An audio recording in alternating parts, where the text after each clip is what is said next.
जय श्री कृष्णा। दर्शक मित्रों, आप सभी का श्री जी ज्योतिष चैनल पर हार्दिक स्वागत है। मित्रों, आजकल हम कुंडली में बनने वाले योगों के बारे में बात कर रहे हैं। उसी कड़ी में आज हम बात करेंगे केंद्र त्रिकोण राजयोग की। मित्रों, ज्योतिष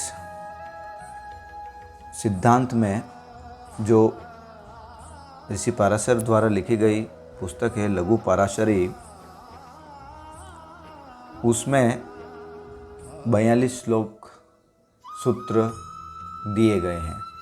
इन 42 सूत्रों में से 14 नंबर का जो सूत्र है वह राजयोगों से संबंधित है और वहाँ से राजयोग प्रारंभ होते हैं। तो वह सूत्र क्या है, मैंने स्क्रीन पे यहाँ पर लिखा है, तो आप इस सूत्र को पढ़ सकते हैं। केंद्र त्रिकोण पतयः संबंधेन परस्परम इतरेह अप्रसक्ताः चेत विशेष फलदायकाः। अब इसका अर्थ यह है मित्रों कि ऐसे केंद्राधिपति और त्रिकोणाधिपति, केंद्राधिपति यानी कि केंद्र के स्वामी और त्रिकोणाधिपति यानी कि त्रिकोण के स्वामी, जिनकी अपनी दूसरी राशि भी केंद्र और त्रिकोण को छोड़कर अन्य स्थानों में नहीं हो या नहीं पड़ती हो, यानी कि उनकी दूसरी राशि, जैसे गुरु की 2 राशियां तो दोनों ही राशियां केंद्र में हैं, तो इस प्रकार से उनकी दूसरी राशि या तो केंद्र में हो या त्रिकोण में हो, किसी अन्य स्थान पर नहीं हो। ऐसे ग्रहों के संबंध विशेष योग फल देने वाले होते हैं और ऐसे ग्रहों के जो संबंध बनते हैं वह विशेष योग फल देने वाले होते हैं, विशेष योग कारक हो जाते हैं, विशेष फल देने वाले हो जाते हैं, जिसे हम कहते हैं केंद्र त्रिकोण राजयोग। अब मित्रों, यह केंद्र त्रिकोण राजयोग जो है यह 4 प्रकार से बनता है। पहला प्रकार कि केंद्र का स्वामी और त्रिकोण का स्वामी, यह केंद्र है और ये त्रिकोण है, तो केंद्र के स्वामी और त्रिकोण के स्वामी आपस में युति संबंध बनाकर स्थित हो, यह पहला कारण होता है। दूसरा जो प्रकार होता है वह इतना है कि इन दोनों में आपस में दृष्टि संबंध हो, पूर्ण दृष्टि संबंध हो, यानी कि गुरु की पूर्ण दृष्टि सूर्य पर है, सूर्य की पूर्ण दृष्टि गुरु पर है, क्योंकि सूर्य यहाँ पर त्रिकोण का स्वामी है और गुरु यहाँ पर केंद्र का स्वामी है। तीसरा जो कारण होता है वो है क्षेत्र दृष्टि संबंध, यानी कि दोनों का परस्पर राशि परिवर्तन हो।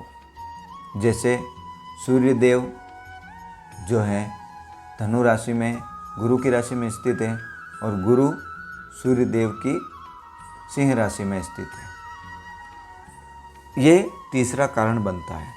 चौथा कारण जो बनता है मित्रों वो होता है क्षेत्र संबंध, यानी कि गुरु धनु राशि के स्वामी हैं, अपने क्षेत्र के कारक हैं और अपने क्षेत्र में स्थित ग्रह को अपनी दृष्टि से देख रहे हो, अपनी पूर्ण दृष्टि से। तो ये देखिए यहाँ से 1 2 3 4 5, यानी कि अपने क्षेत्र को वह अपनी दृष्टि से देख रहे हैं जिसमें कि सूर्य स्थित है। तो इस प्रकार 4 प्रकार से यह केंद्र त्रिकोण राजयोग बनता है। तो इस प्रकार यदि यह आपस में विशेष रूप से कोई संबंध बनाते हैं तो विशेष फलदायक हो जाते हैं। अब केंद्र व त्रिकोण के स्वामी साथ में हो, केंद्र त्रिकोण में हो और त्रिकोण में बली हो। सबसे बड़ी बात है कि यह दोनों जो ग्रह हैं यह दोनों बलवान भी होने चाहिए, डिग्री अंश में बलवान होने चाहिए, तो ही यह राजयोग बनता है। तो इस प्रकार मित्रों यह केंद्र त्रिकोण राजयोग बन जाता है। अब मित्रों, केंद्र त्रिकोण राजयोग जब भी बनता है तो वह जो ग्रह केंद्र त्रिकोण राजयोग बना रहा है वह बहुत ही शक्तिशाली ग्रह बन जाता है, जिस कारण उस ग्रह से संबंधित जो फल होते हैं वह फल अधिक मात्रा में प्राप्त होने शुरू हो जाते हैं। वह विशेष प्रभावी ग्रह बन जाता है कुंडली में, विशेष कारक ग्रह बन जाता है कुंडली में, और कभी कभी तो सबसे योग कारक ग्रह बन जाता है, जिसके कारण जातक को सबसे ज़्यादा फल उस ग्रह से संबंधित प्राप्त होते हैं। और क्योंकि वह केंद्र या त्रिकोण का स्वामी होता है तो यह तो स्वतः ही हो गया कि वह किसी भी लग्न कुंडली में वह कारक ग्रह ही होगा, और जब वह कारक ग्रह होता है तो इस प्रकार वह अपने विशेष फल जातक को प्रदान कर देता है और विशेष फलदायी हो जाता है। और उस विशेष फल के कारण जातक जीवन में उस ग्रह से संबंधित जुड़े हुए फलों को अधिक मात्रा में प्राप्त करता है। तो इस प्रकार मित्रों, यह केंद्र त्रिकोण राजयोग बनता है। अक्सर यह केंद्र त्रिकोण राजयोग लगभग कुंडलियों में देखने को मिल जाता है, लेकिन वहाँ पर बात यही होती है कि वह ग्रह कितना पावरफुल है, कितना बलवान है, यह उस ग्रह की प्रकृति के ऊपर निर्भर करेगा। जब वह ग्रह अच्छा है, डिग्री अंश में पावरफुल है, तो निश्चय ही वह अच्छा फल प्रदान करने वाला होगा, यह मान के चलिए। अब देखिए आप, जैसे गुरु और सूर्य की युति यहाँ बनी तो गुरु यहाँ स्वग्रही हो गए। तो इस प्रकार यहाँ पर गुरु में पावर ज़्यादा हो गया, गुरु ज़्यादा शक्तिशाली हो गया, क्योंकि अपने घर में तो कोई भी ग्रह शक्तिशाली होता है, तो यहाँ पर यह युति काफ़ी शक्तिशाली मानी जाती। लेकिन जैसे ही यहाँ पर युति बनती है तो यहाँ पर यह कन्या राशि है, बुध की राशि है। अब यहाँ पर युति बनेगी तो यह इतना फलदायी नहीं होगी जितना यहाँ पर हो रही है।